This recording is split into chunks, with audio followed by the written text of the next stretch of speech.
Kita masih bersama dengan pengamat politik Ters Politika Agung Baskoro. Pak Agung, menarik tadi melihat bagaimana Pramono Anung menyatakan bahwa dirinya sempat menolak begitu, sempat tidak mau, tapi akhirnya kok ada mandat turun dari partai untuk maju di Jakarta. Apa yang bisa dicermati dari ini? Karena kalau kita mengingatkan kemarin juga sempat rame tuh Anies Rano, tapi akhirnya ke Pramono Anung nih dukungannya. Ya, saya kira ini menegaskan, mengafirmasi PDIP sebagai partai kader. Dan ini bagus bagi pembelajaran politik untuk di internal PDIP, bahwa setiap kader harus berproses, bertungkus lumus dengan beragam dinamika di internal partai maupun di eksternal. Supaya apa? Supaya partai bisa memberikan penugasan-penugasan yang strategis, yang optimal untuk memperkuat branding partai yang memang sebagai partai kader. Yang kedua, kepada publik juga ini penting, bahwa ya partai ini bagian dari instrumen memperkuat demokrasi.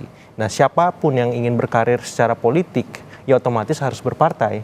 Tidak bisa tidak berpartai. Dari bawah ya Pak, ya, tapi ada sisi minusnya. Karena ini era politik modern di mana pendekatan kepartaian tadi, pendekatan soal akseptabilitas penerimaan di internal maupun di eksternal, kemudian sedikit banyak harus bersanding dengan namanya elektabilitas. Itu penting dalam konteks demokrasi modern. Karena ujungnya di pilkada ini bukan hanya logika partai, tapi ada logika-logika elektoral yang harus dimenangkan, dan itu menjawab ya keresahan dan aspirasi publik juga di saat yang sama. Nah, bagaimana kemudian ke depan PDIP bisa menyeimbangkan pendulum bandul ini antara nalar kepartaian dengan nalar eksternal, yakni publik dan nafas elektoral tadi. Supaya apa? Supaya PDIP semakin kuat, semakin kokoh sebagai partai, maupun kandidat-kandidat yang diusungnya bisa menang. Nah, kita berharap menang gitu, dan kemenangan itu bisa dicapai ketika PDIP bisa membagi energinya nih, karena kan bukan hanya di Jakarta nih, karena serentak seluruh Indonesia. Harapannya ya siapapun nama yang diusung punya kemenangan yang besar ketimbang kekalahannya. Di titik ini untuk Jakarta, Mas Pramono sama Mas Rano saya bilang harus bekerja ekstra. Tidak ada pilihan lain karena waktunya mepet, apalagi keputusannya baru tadi sore. Ada efek kejutnya, wow factornya dapet, cuman di publik ini agak anti klimaks yang saya bilang. Klimaksnya malah di RK Suswono. Nah, ini bahaya. Bagaimana membalik logika publik tadi yang kemudian bisa berharap bahwa Pramono Rano ini memang punya wow factor, elemen of surprise-nya banyak karena orang baru, dan harapannya sedikit banyak lama-lama namanya bisa terbaca di survei, Mas Pram. Gitu, karena ini tugas yang tidak mudah, tapi saya kira dengan posisi ya lawan ada 3 nih. RK Suswono, Pramono Rano, Dharma Kun gitu.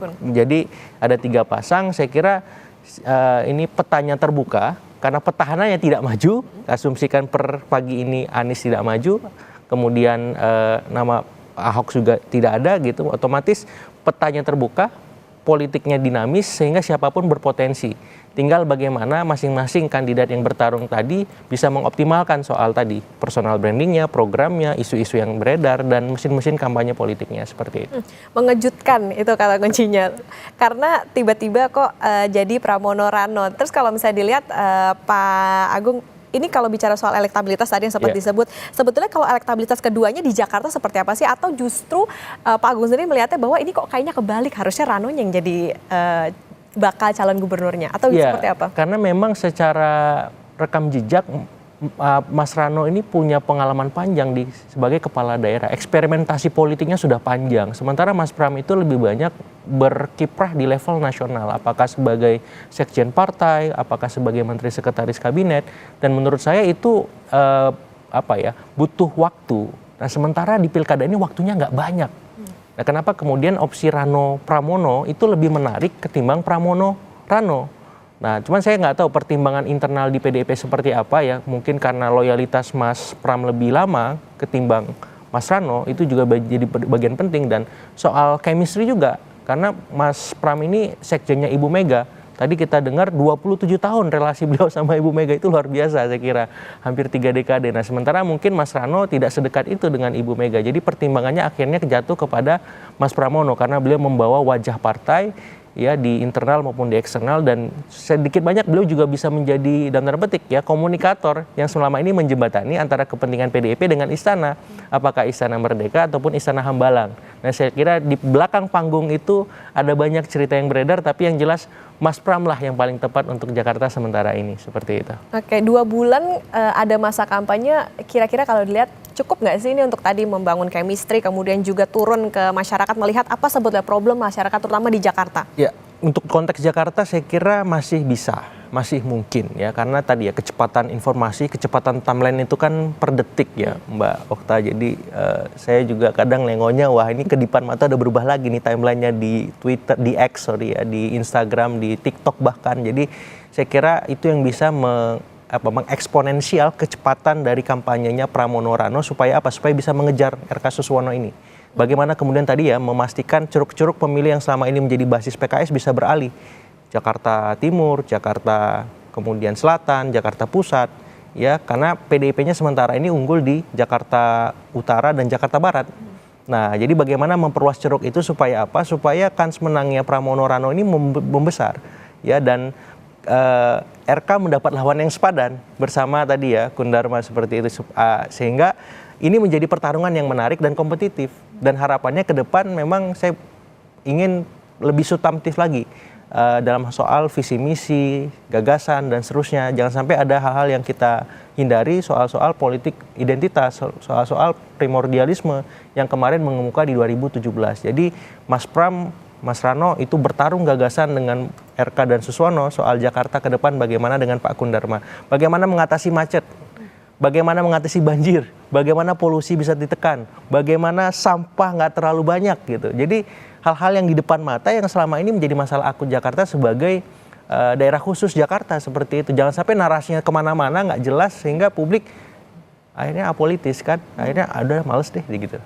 Oke, kalau dilihat Pak Agung dari beberapa yang sudah menjabat sebagai gubernur, kemudian juga tentu pertarungan visi misi ini penting gitu untuk bakal calon gubernur dan juga ke gubernur. Tapi ketokohan seperti apa sih sebetulnya yang dibutuhkan terutama di Jakarta ini? Kalau melihat dari sosok-sosok yang sekarang maju, misalnya Pramono Anung maupun juga Rano Karno ataupun juga Darmakun. Iya, pertimbangan yang paling utama kan kita lihat tren pemilih ya. Hari ini ada pemilih milenial maupun Gen Z yang cukup mendominasi, sehingga mau tidak mau kandidat harus memahami mindset dan cara mereka berperilaku ya, milenial dan Gen Z ini. Itu satu. Yang kedua, demografi pemilih di Jakarta ini juga didominasi pemilih-pemilih Islam perkotaan, kemudian kelas menengah terdidik, dan secara ekonomi relatif lebih baik dibanding provinsi-provinsi lain.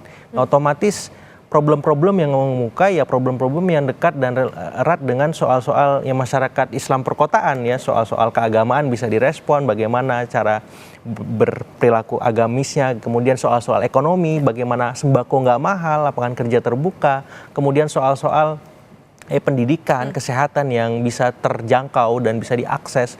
Nah, saya kira kalau arahannya ke sana, para kandidat ini saya kira punya arahan yang lebih konkret untuk bisa memenangkan pertarungan seperti itu. Baik, tentu kita akan nantikan seperti apa kontestasi di Jakarta maupun juga di wilayah lain dalam Pilkada serentak 2024 yang semakin seru karena ada satu yang mungkin koalisinya makin gendut, ada juga yang satu PDIP, begitu nanti kita akan lihat bagaimana. Terima kasih pengamat politik Trans Politika Pak Agung Baskoro sudah bersama di Breaking News Kompas TV.